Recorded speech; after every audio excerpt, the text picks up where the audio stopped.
It's mid-morning in Kunene, in the far north of Namibia. Utirua and Werikwa are putting on their makeup.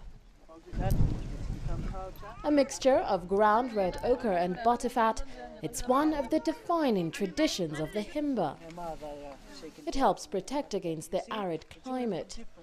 These days, it's also a way to make money.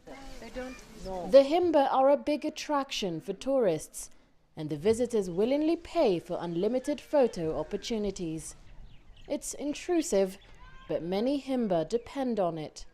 Traditionally, they've depended on livestock and their crops, but with drought a persistent threat, tourism is a useful source of income. There is, though, a price to pay: change. Utirua, a mother of 4, arrived in Kunene 8 years ago. She left the vast, almost untouched region of Kaokoland, driven by a need to earn a decent living.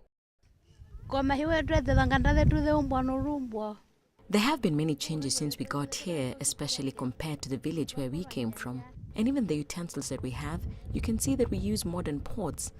We also had a maize plantation back home, and we could use special rocks to grind the flour.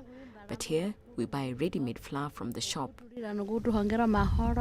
Tourism and modern life are now a big part of these people's lives, and outside influences are only going to become stronger. The older generations are determined to keep the Himba traditions alive, but for these young ones, it's a different story. Utirua wants her children to go to school, get good jobs and live a modern life. Our guide, Tumbe, is among those who've already taken that route. After 4 years at school, he's become a vital link for this village between the old ways and the outside world. After those 4 years that I went to school, after that I went somewhere in the town and I was start working there.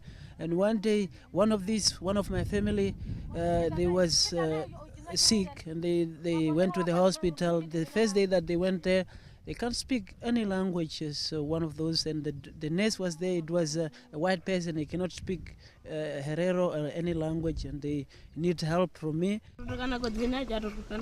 The government for years has been pushing the Himba to adapt, and its efforts haven't always been appreciated by the Himba people. You must be able to preserve your own culture, to open up your horizon and understand what people do in China. What do they do? What are the better issues that they are dealing with in China, elsewhere in Europe, America, and so forth, so that you get some new good ideas for your development. It's estimated that up to 10,000 Himba still live remote and detached from the modern world. But as technology continues to advance, the distance is closing. Maria Galang, CCTV, Kunene Region, Namibia.